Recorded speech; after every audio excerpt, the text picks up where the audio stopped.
Welcome back to the second hour of the show with no name for December 7th, 2012. I guess we're done talking about World War II for a while, unless it comes up in the context of something else. Something bizarre, but I guess it could.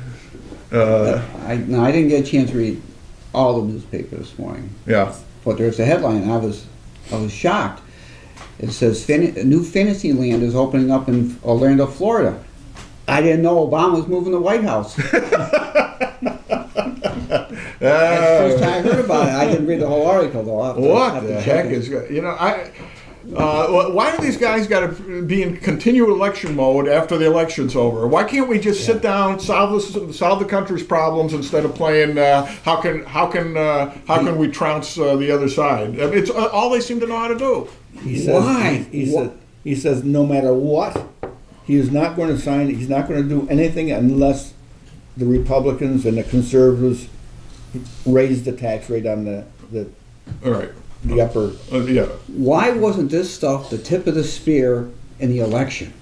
Why did they not go after? Because they knew this was coming. I know. And not just raising that 2%, but all the stuff that goes with it. Yeah. Why was not brought out and hammered home? Because there's people now who voted for him saying, "Well, geez, I didn't know."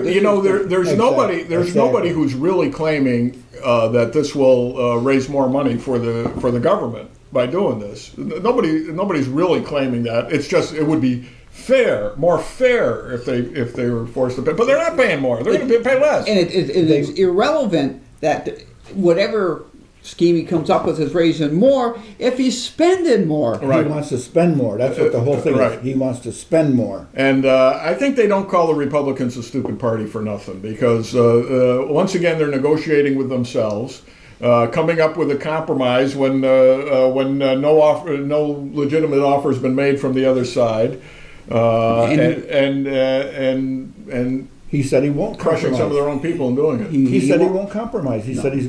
He says a lot of things.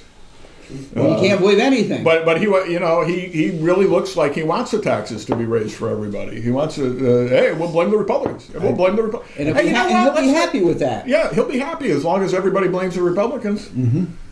My God. And what this is going to do, and everything down the road, what is going to happen with this debt? And he refuses to even look at spending to get back to, obviously you're not going to have a balanced budget, but he doesn't want any limit on the amount of money he can borrow. He doesn't. Right. He doesn't. Well, you know what? It's not he. It's all the other ones that are the men behind the curtain that are manipulating him. Just don't see that this is absolutely going to send this country down. It's going to. It's insane. The economy is going to be destroyed. It's already been destroyed. Not only is this happening with the federal government, look at our local government. They're bringing up another $1.5 million that they want to borrow. Yeah. They're only a couple of $1 million from their debt limit now. So. And it's like they don't even think about it. No, it doesn't mean anything. Nobody's even talking about the debt limit. They don't know what kind of money they have now. I said when they adopted the budget, late June, right? I mean, they adopted it way late and at the last second. The way they balance their budget, they're going to run out of money in January or February. Sure, they're taking out their savings account. Yeah. They added a revenue into their budget that is not revenue. Right, that they're not going to get. And because the controller says, yeah, it is revenue, but I talked to the state controller, and he's, yeah, it's revenue. But you can't use it as revenue to balance your budget. Yeah. It should not be in there as a balance. I brought it up to the council, and they said Jerry says it's okay. Jerry's, after I made my statement. Yeah, Jerry says, well, he says, depends on what happens to Mr. Nikosha's comments. In other words, if somebody on the council pressed them, they would have taken it out. But nobody would do it. Yeah.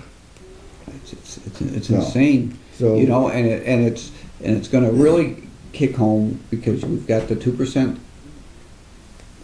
increase that we have to live within. Oh, no, And no, they voted to go above it. Last budget. Oh, I Last don't think budget. no, I don't think they did. I think they didn't. They just avoided the issue and kept under it. and made it theoretically under it. And of course, when they have to dip into the fund balance, if there is any, to pay their day-to-day bills, which they will by the end of the year if they're spending money faster than the revenues coming in. Then they're going to be. It's going to be the same thing. They will have gone over the 2% only by back door. I was at that meeting when they brought that resolution up. Now it seems to me, of course, somebody in back of me was talking in one ear and somebody was talking in the other ear, and I'm trying to listen to them. She said that they wanted to pass it now. They weren't going to use it this year, but they wanted to pass it because of the future, and they wanted to be prepared. And I think they didn't because you can only do it year to year. That's the thing with it. Oh, really? Yeah, you can't just say blanket authorize it to go over from now until eternity. You can only do it year to year. It's tied to each budget. Yeah. Well, then if that's the case, then they. So what is the county doing? Did they adopt their budget yet, or are they still in the talking stages? I think they're still in the talking. They're still talking. Yeah. Fulton County passed theirs. Montgomery County didn't pass theirs yet. Wow. So the county is now looking at whether or not they're going to go with the recommended districts in the county, or let the guys play around with them and gerrymander them a little bit. It was interesting. It's in the paper. The only district that is going to be able to maintain the person they have without having to compete against somebody is Mike's Chair's. His district, he wouldn't have any. He's not overlapping with somebody else that he'd have to run against. Is that right? He's the one guy who's not running. Yeah. Yeah. I'll tell you what. He said. Yeah. All right, I got to say something. We started into this last week, but I want to speak directly to Michael Chiara. Okay? There you go. Formerly the co-host of this program, still technically the co-host of this program, even though he hasn't shown up since September of last year. He's been absent for 14 months, or 15 months, whatever. It seems to me that there is one guy and one guy only that is ideally suited to be the first administrator of Montgomery County, the first elected executive of Montgomery County. And that's you, Michael. A, because you're honest as the day is long. B, because you pay attention. C, because you are firmly committed to keeping the budget under control and for the benefit of the taxpayers. D, you have shown that you are a trustworthy partner with other elected officials because your word is your bond. And with you, Michael, there is no city-county thing, all right? There's no the towns against the wards.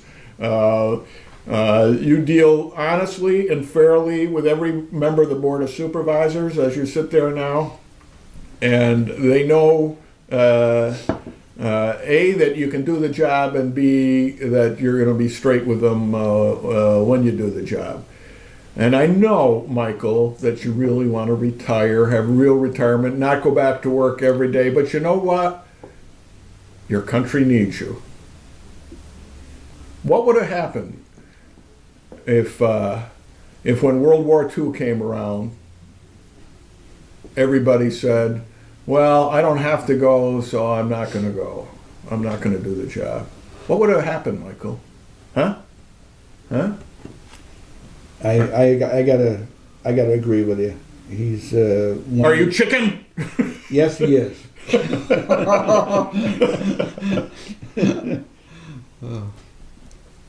Well, go ahead. Agree with me. Yeah, I do agree with you. I think he's the more capable person of everybody who's on that town board or county board. He is the most qualified and capable. He does his research. He knows exactly what's going on at all times. Perfect person. He's not beholden to the major parties at all. No. He's not nor will he be. Nor will he be. Even, I mean, I don't know whether he would run as an independent, as a conservative, or whatever, or whether he'd be cross-endorsed by one or more of the major parties. But you can bet your dupa that if elected, he would not be taking his orders from any political group whatsoever. He'd be acting in the best interest of the county. Now, all he's got to do is serve one term, get the thing under control, and others will follow his example. Yes. You know, And he then- will inspire others to follow his example in the future. But you need a George Washington to be the first president. That's right. You created it. Yeah. Now you lead it. Yes, he was one of the movers. He should be the first leader. Do you understand, Michael? And you know what? I'm going to cut this segment out and make it a special short video that everyone will carry on their smartphones and put in your face every time you say, no, I'm not going to do it. Michael, you need to do it. We need you to do it. We need you to do it. Yes, we need him. The county needs him. The people need you. So there you are. One in the course of human events. That's right. And this is an event. Are you going to turn your back on the people, Michael? Are you going to turn your back on the people? We need you, Michael.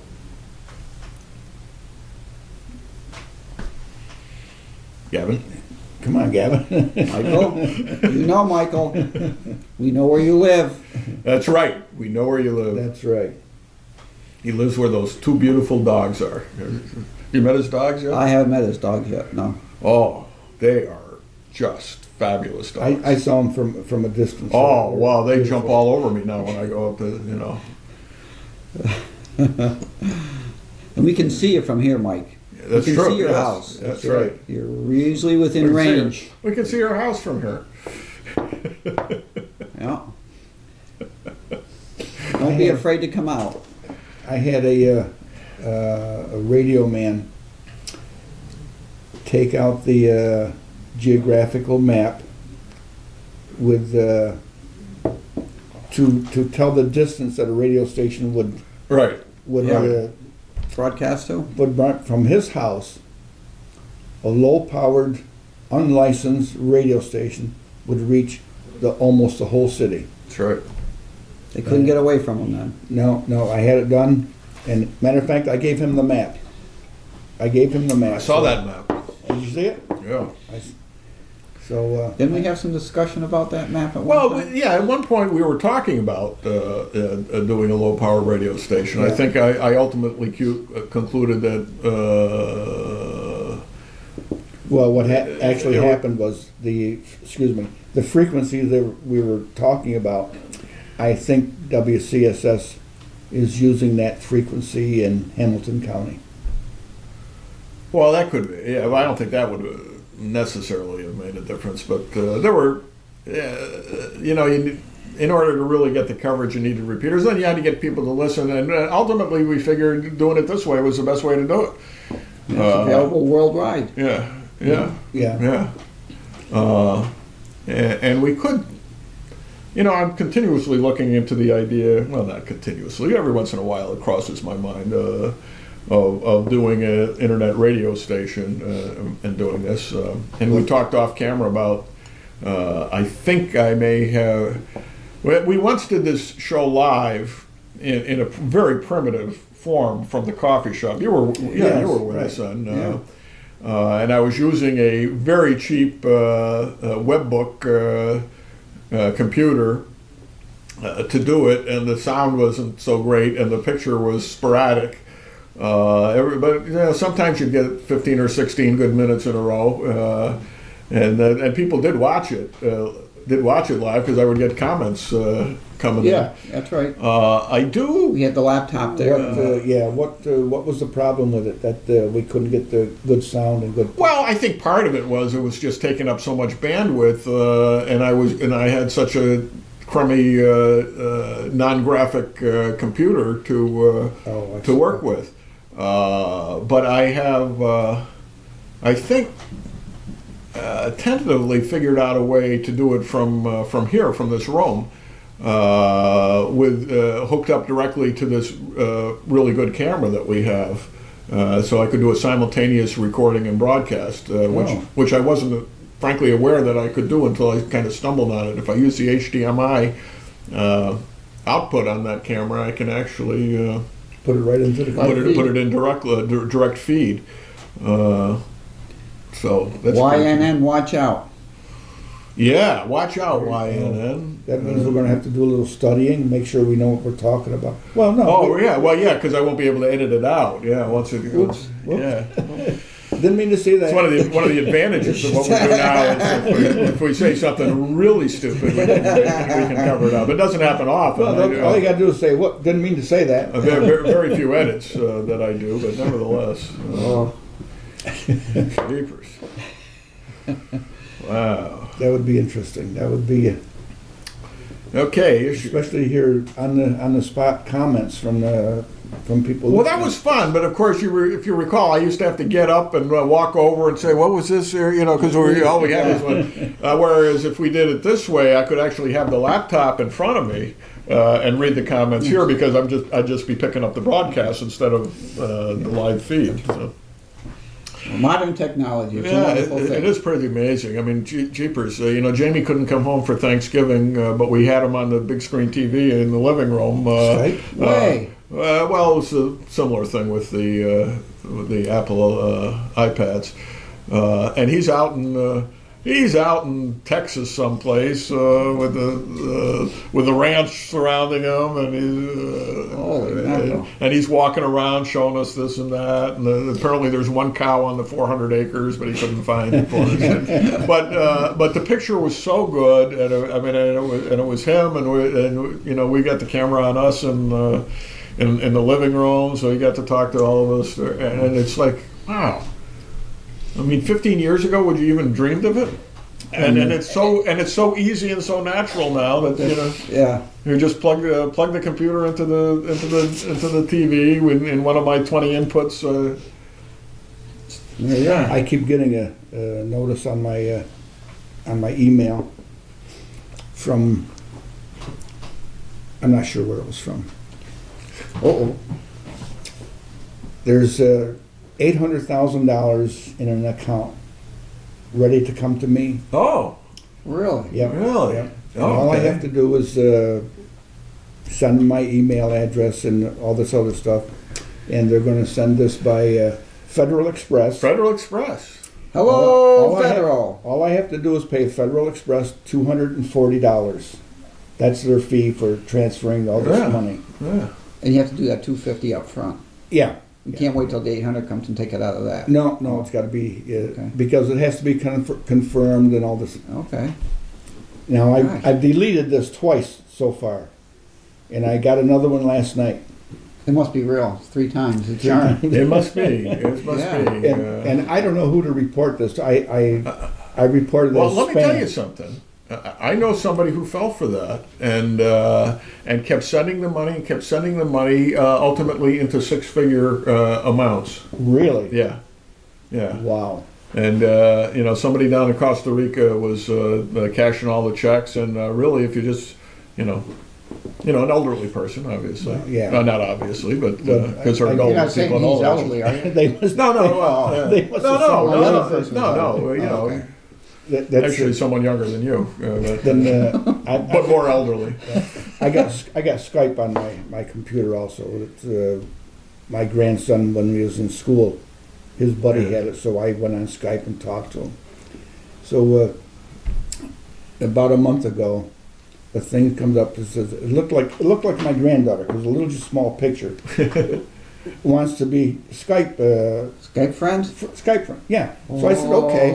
I said okay. And then the picture gets bigger and it's Luella La Boom Boom, right? A nice looking girl from South Africa. Oh, from South Africa. Oh. She was 29, she said. Oh wow. She said. It's true. I mean, she looked that age. Yeah, it's really a 47-year-old guy. So she wanted to be a Skype friend. I said okay. I said I talked to her a little bit. And, you talked to her? Yeah. So you actually saw her? Yeah. Oh yeah. Her picture comes up, and you talk back and forth, and she finally tells me that she's looking for a job. She's out of work. Yes. And she was looking for a job. You can make her you can give her your South African franchise for your mail order company. So I says, if you would get off the computer and go out and look for a job, I says, Click. no, she kept talking to me. Yeah. So, for about a week, every couple days, or not a week, for about a month, every couple days, I'd get this Skype message, and I'd go back and I'd talk to her a little bit. So when I can't imagine getting away with that. after the third time of me telling her to get a job and get off the computer, I haven't heard from her since. She figures you're not an easy touch now. It must be. She thought I was going to send her money or get her a job in the U.S. or something. That's what I told her. She said, well, if I was in the United States, I could probably get a job better. I said, well, what do you do? She says she was a nursing student. I said, well, they must need nurses in South Africa. So. Wow. Well, they certainly do here. I showed Elaine that one, and she laughed. Maybe she's just interested in ministering to your physical needs. So I told my grandson, I said, you want to talk to this pretty little girl? He says, no, Grandpa. He said, I'm not interested. There's a guy that lives in our neighborhood that I know who got hooked into one of these deals with a Russian, and she was corresponding with him, and she really liked him a lot, and she asked if he could send some money to help her, because in order for her to get her visa, she has to prove that she has the capability to buy a plane ticket, and so he sent her some money. Get out of here. He sent us some money. And then he called me because he wanted to talk to Maureen about this, because her being from over there, he wanted to see, is this on the up and up, and she says, I don't think so. I mean, how did you get hooked up? Well, I was writing to this girl, and all of a sudden this other girl came into the picture and everything, and she says, you shouldn't ought to do this. And he says, well, she said she only needs one more debt payment of $200, and she'll be able to get her ticket, and she'll be here next weekend. Maureen says, I wouldn't do this. She says, well, where am I going to find a young girl like this here? I'm 55 and everything, and so he sent her the money. God. Never heard from him again. Never heard from her again. I'm surprised. I'm surprised she didn't come back for another touch. With another touch. But there are people who go for it. Yeah, I'm sure. They play upon your vulnerabilities and everything. There was one in the. Swear. There was a Mr. Barnum. There is one every month. Wow. Yeah, but why do I get three? And I don't know if they're all from. No, I don't think they were all from the same people. 3 times. Where the hell did they get my email address from? Well, your email addresses are everywhere. I mean, I'm sure, but every time you forward one of those stupid things you send me, your email address goes around the world.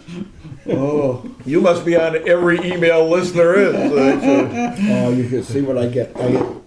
Every time he gets a piece of mail, forward everybody I know, forward everybody I know, forward everybody I know.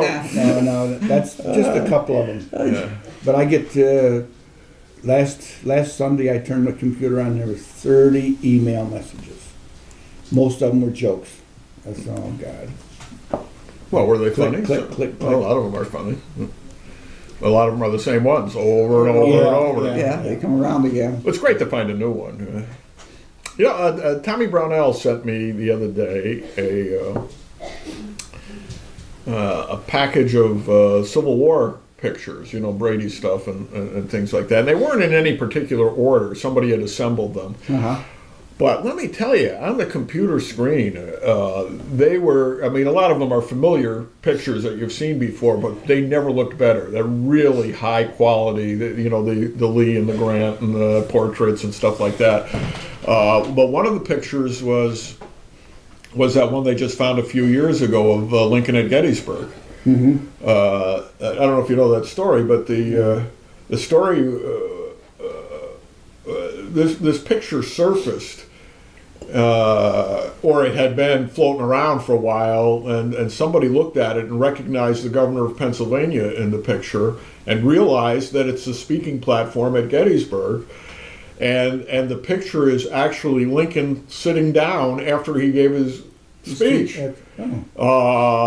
That no one knew this picture had existed, and it turned out the story was that the photographer was setting up the shot, and of course in those days they had the glass everything, and it was and Lincoln's speech was so short that it was over before the guy got the picture. So he had just had it set up, and Lincoln was already sitting down, so he snaps the picture just as Lincoln is coming down. And apparently at the time thought nothing of the photograph because he didn't get the Lincoln, but it turns out to be the only photograph of Lincoln at Gettysburg. Wow.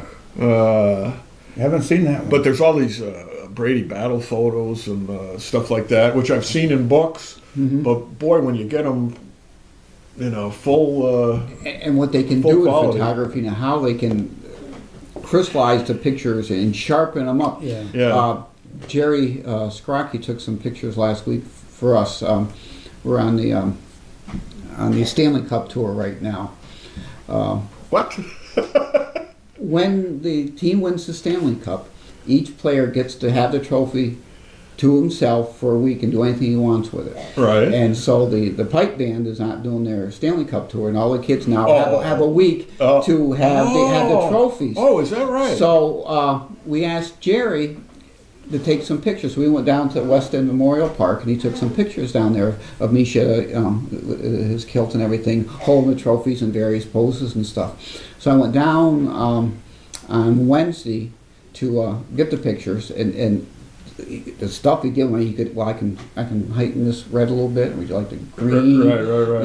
He has different paper. He's good. It's fabulous. He's fabulous. You can put and manipulator. using different paper. You can.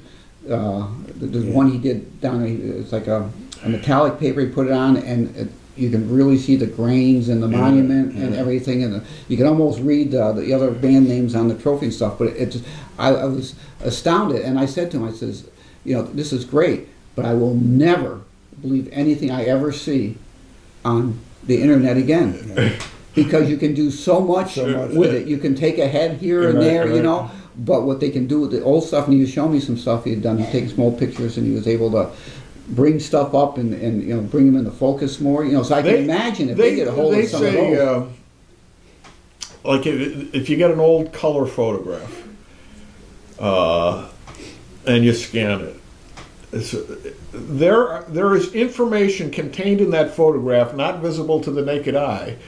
But in such depth and in such quantity that things will come out. It's almost like 3D. I had an old photograph of us as kids sitting on a log in New Hampshire with my father. And the color had faded over the years. It was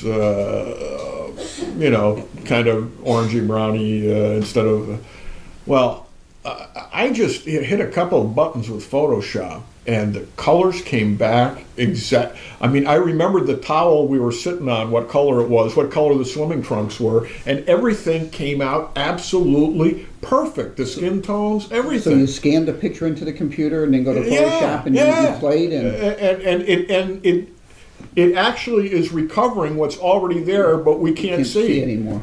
It's just amazing. The sky was blue, the trees were green, and it was just like hitting one button, a color correction. And I had a picture of me with Reagan. It was the same way that Patricia took back in '76, all faded out and stuff like that. And all of a sudden, boom! Out, my tie is blue. His suit is blue. The red streaks in his hair. It's just amazing. He had one of the pictures. Misha's got the shield. He got a shield in the trophies, but the band was given. So he's holding the shield in one hand. He's got the trophy up like this, and he's standing in front of the memorial down there, and they got a wreath down there. All right. He says, "Well, watch this." So the first thing he did, he took out the wire you can see from the wreath. It's gone. It's all marble again. Right. He says, "Now watch this," and he goes and he can take the wreath right out, and the computer and the camera and all this stuff recognizes what would be there if it weren't there because of everything else around it, and it looks like it's gone. Yeah. You know, it's just it's incredible what these computers and the way he can manipulate it. He's got this big screen on his TV. I mean, that's what he does. He's a photographer, and the stuff he could do is just unbelievable. You know, I said, you know, I take snapshots. Some people take pictures, and you take photographs because photograph is art. I mean, you can just see. You know, I could take the exact same picture. And it's just you. Yeah. It's just a picture. Yeah. You know, it's just unbelievable. You know, my son James, who does digital artistry for a business. I mean, he's working on his epic work on the Texas Chainsaw Massacre 3D. A fine family film will be coming out right after Christmas. Featuring his intestines, among other things. Anyway, he has got a photographic eye like nobody I've ever seen. Well, Scrocky is similar. You know, Scrocky's terrific. Joe Prisball is terrific too.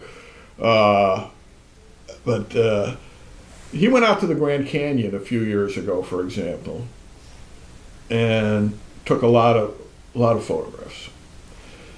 And other people who were on the trip with him also took photographs, and he had all of them, you know, of the same things. His are just magnificent pieces of art, and somebody else taking a picture of the same thing just doesn't see it. They just don't see. They don't see what he sees. Yeah. They don't see the ripples in the sand or the. Prisball has been posting a lot of other people's great photographs lately, and yesterday he did one. A great shot of Iceland, which reminded me that, you know, Jamie did his Iceland tour back in 2009, I think, where he biked all the way around the island. How did you get there? He flew there. Flew there with his bike, and then they biked the entire circumference of the island. You know, they ended up where they started. It was like 900 miles or something in 30 days. But I had forgotten how good his photographs were of Iceland. They are absolutely magnificent, especially the scenic ones. That you know, even the horses are exotic in Iceland, or at least the way he photographed them. They look different from horses elsewhere because they've been isolated, breeding nice. Yeah. Isolated. There you go. And you know, inside the volcanoes and stuff like that. But he sees things that nobody else sees, and it comes out in his when he got home, he sent a bunch of the photographs up to Walmart to get printed, and he went to pick them up. They refused to print them. Because obviously these were taken by a professional photographer. You've probably stolen them off the internet, and we're not going to print them. Yeah. Really? We're not going to engage in this subterfuge. Yeah, copyright violation. Yeah, copyright violation. So he had to print them himself? I don't know how. I don't know whether he ultimately talked them out of it, but or he showed them the originals or something. But can you imagine? Yeah. It's modern. But it was that good. They were that good. Yeah. And Jerry said when we were talking to him, you know, one of the great things is now you can take the picture and right away you can see. Right. If you want it or not. You know, he says, you know, I took this picture over here. I had to send in the film to get developed and got it back, and then I saw what I did. But now you can see right. Well, three of my 4 kids now have terrific SLR. Digital cameras, single lens reflex, like the old really good 35 millimeter cameras where you get the good lenses and so they're sharp as can be, and they're all artists.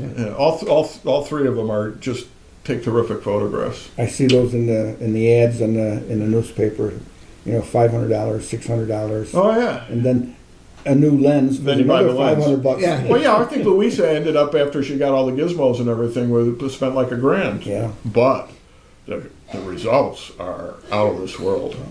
I've always kind of wanted to get. I used to have a really good. I still do have for what it's worth, a Pentax 1000 or some 35 millimeter camera, and we took great shots with that. Yeah. But you know, who takes film shots anymore? Right. How many places you can get developed? Yeah. Whereas, what I want is someday when I have all this extra money, is to get a Pentax electronic body so I can use the old lenses on it. Yeah. Yeah, they're interchangeable.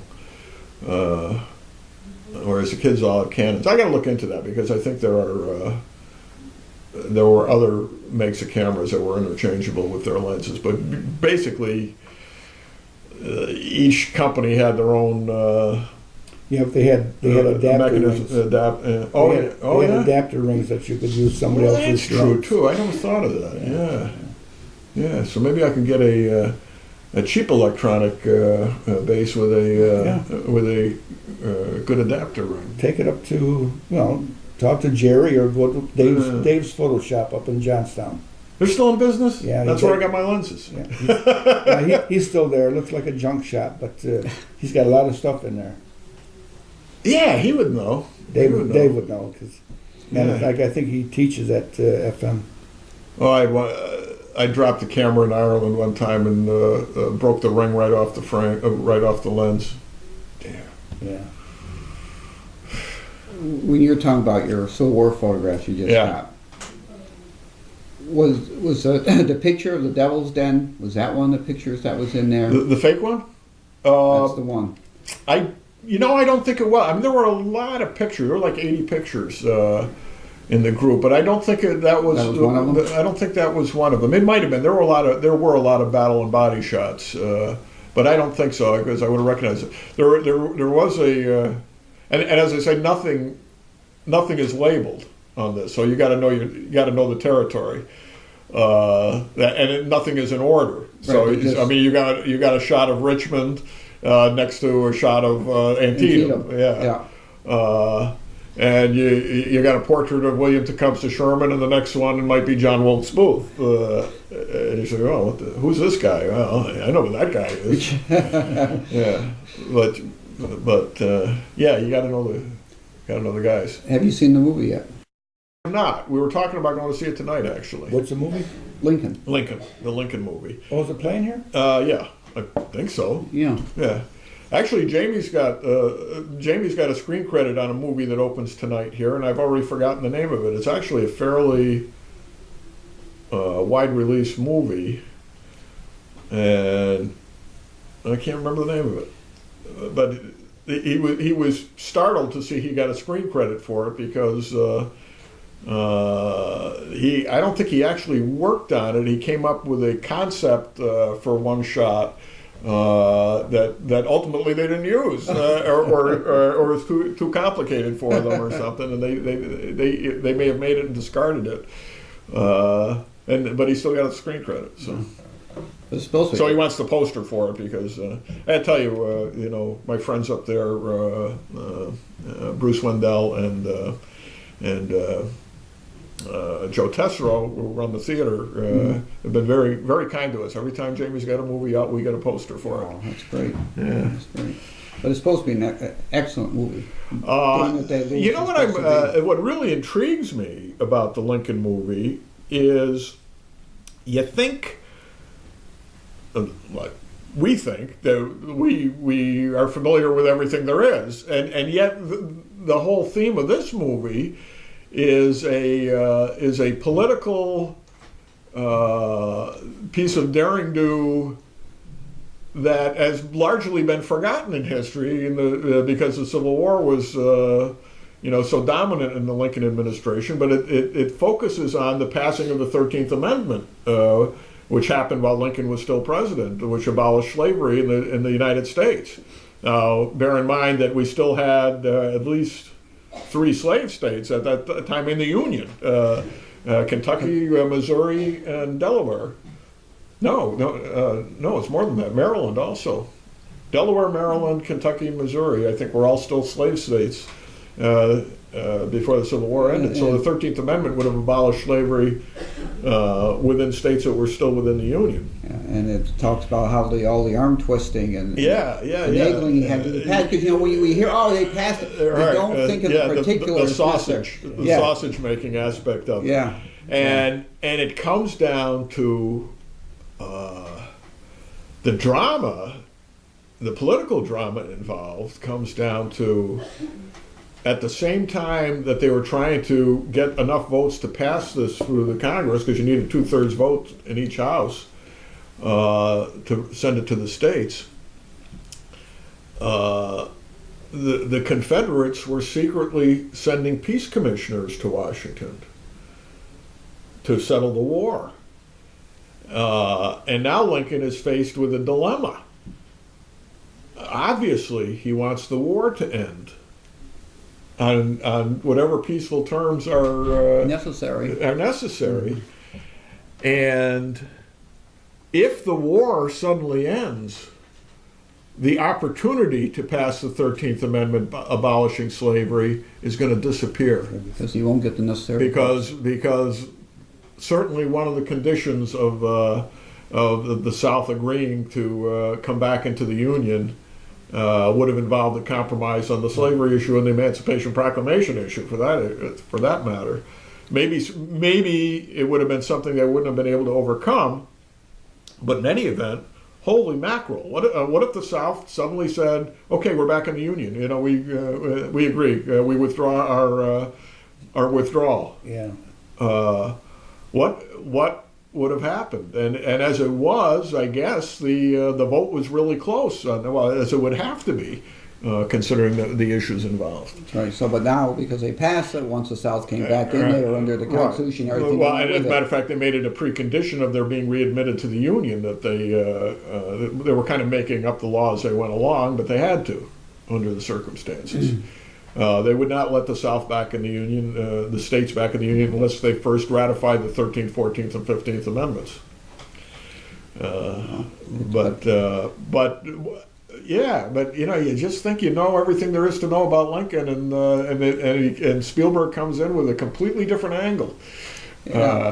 And I think a lot of the historians who reviewed the film will speak very highly of it, its accuracy. Because you don't always get that with some of the big directors. And not only its historical accuracy, its attention to detail at every level of this movie is supposed to be spectacularly good. Well, even minor characters, and of course what everybody's wearing and everything else. Yeah.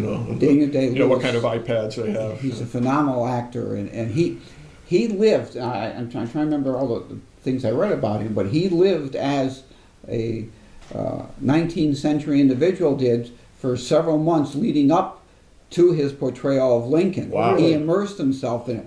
When he was in Last of the Mohegans, he spent 2 weeks in Troy because they determined that the people in Troy have the accent most related to what the Americans of the colonies were speaking at the time in New York. Yeah. And they've retained that. So he wanted to get the dialect and the accent right. He really immerses him. And he spent 3 months down in Alabama with some backwoodsmen learning how to hunt deer, how to skin deer, how to fire a musket on the run. I mean, he really takes on the life of the people he portrays. He's a little eccentric, but he just does this, and it comes across in it. You know, and the one criticism I read yesterday was that there's a little concern about the salty language Lincoln uses, because at that time they probably didn't speak like that, and he certainly would not have spoken with the salty language that is used in the film anyways. I'll bet it's far more accurate than the Lincoln hagiographers would. And it's precisely because the rest of the movie is so authentic that I believe it. Anyway, one of the early criticisms was that Lewis's accent. Is kind of a high-pitched, whiny kind of voice. And somebody mentioned that to me. I said, no, that is absolutely accurate, because the greatest portrayal there ever was of Lincoln as far as accuracy was Hal Holbrook's in one of those made-for-TV things. And Holbrook, who was a master of regional dialect, I mean, when he was Mark Twain, he spoke as Mark Twain would have spoken. Again, he immersed himself in that section of Missouri where they were still talking that way, and learned every nuance and the idioms and everything else. And he did the same. He went in Kentucky and Southern Illinois and listened to the way people spoke and records of what people said of how Lincoln spoke. In those days, if you wanted to project to a crowd, you had to have a voice like that. You had to, Alexander Scorby or I'm trying to think of Raymond Massey with the deep voice, or one of those guys. They would have been lost on the stump, in the days before the microphones. You had to have a voice like mine, high pitched, whiny, and projecting. Everything you say, people will say, "Shut up." Doesn't matter what you're saying, just shut up. I'm tired of hearing you. But you can imagine what it was like when they had a couple thousand people at the Lincoln Douglas debates, and you had to be heard in the back row. Yeah, you can't speak. Yeah. You have to project and to yell. yell. Let alone to be able to tell a joke at that distance. Yeah, we forget that. My good friends, Don Knotts. You can see Don Knotts playing Lincoln. His voice, anyways. Yeah. Yeah. 40 and some years ago. The first rule is obey all rules. The second rule is no spitting on the jail cell floor. Oh, that was a great program. Jeez. God, that was a great program. Yeah. So I am looking forward to seeing it, and I don't care that it's 2.5 hours long or whatever it is, because I could sit and watch Lincoln for days on end. The only thing is the seats are getting ratty up there. They're getting very uncomfortable. In 2 hours. They've done over the screens up there. All 10 screens are now electronically connected or enhanced or something. And I was amazed. We went up to see the last Clint Eastwood movie up there, and I've been used to watching movies better on my home TV, where it's sharper than it is in the movie theaters. Well, no more. Their picture is so sharp up there. High def. Terrific. We were up there 2 weeks ago. We saw the new Bond movie. How was that? Oh, it's great. Yeah. Skyfall. And it ends in Scotland, right? Yes, it does. Yeah. Yes, it does. But that's the only it's one of those movies. remember. You're right. It's a long movie, but you don't know it's because it's so good. Yeah. And Lincoln will be the same way. So, it's over. Even at 2.5 hours, it's over. I hate when that happens. Yeah. Right. There's other ones like, is it going to be over? Wait. Yeah. How many endings is this movie going to have? Yeah. But no, I thought that was a good movie. We enjoyed it. It's like my novel. It's a short book, but it's got 4 different endings. You just keep going. Just when you think it's over, there's another twist. Yeah. Oliver? Huh? Oliver? No. What? Twist. Well, yeah. Right. Right, which reminds me of, Sharon Wittroba, who played Nancy in Oliver on the first row stage. Her father was in World War II. We got back. He actually goes around, comes around. He actually killed a guy with his bare hands in a hand-to-hand combat. Yeah. God. Yeah. It's Chet Styler. Yeah. Whose name was actually Chet as opposed to John R. Anyway, what were we talking about? The movie. Another movie that just came, I was just reading the review this morning, is another presidential movie where, of all people, Bill Murray playing Franklin Delano Roosevelt. And it got a terrific review in the New York Post this morning. I saw a picture up the other day. And I watched the rather long trailer for it, and Murray is a great actor.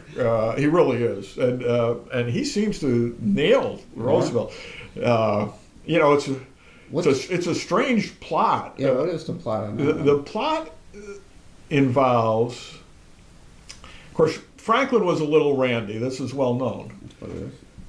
The randy part of this one involves an affair he was having with a distant cousin, like a 5th cousin. Okay, really distant cousin. Oh, I thought you meant long ways away cousin. No. That his mother sets up.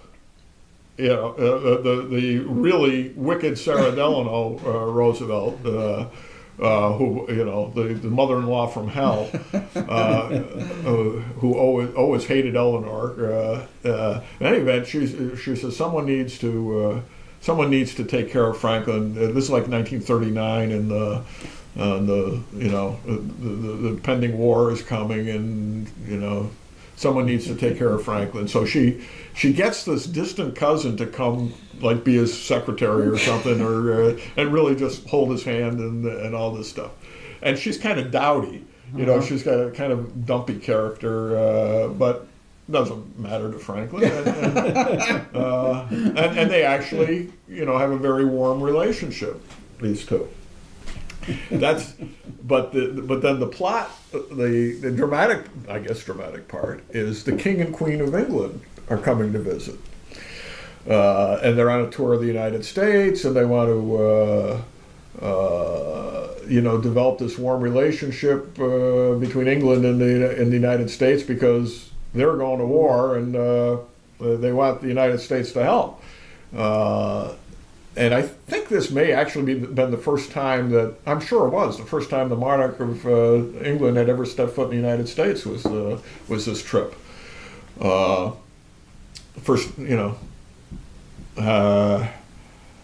so they're invited, after a couple big to-dos in Washington and New York, they're invited to Hyde Park for a leisurely weekend. At the estate. With all the reporters invited and and all the guests. It's like a weekend at St. Simeon. And the whole theme, I guess, is about them serving hot dogs to the king and queen, and Roosevelt, I mean, quite correctly, reasons that the American public will really warm to the monarchs if they eat American hot dogs slathered with mustard, and I guess it leads to all kinds of comical stuff. But especially it's a comedy movie. It's a semi-comedy, I guess. But it's supposed to. It's actually based on apparently this distant cousin he's having the affair with. Her diary was found like in the early '90s.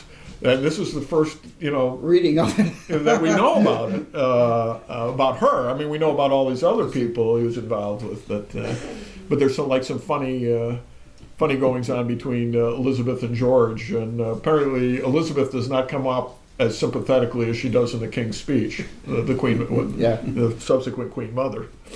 We're not talking about the current Elizabeth; we're talking about her mother. But it's half the length of Lincoln, and supposedly quite terrific. So, I think it's Hyde Park on the Hudson. I think it's called. Underwritten by Oscar Mayer, I presume.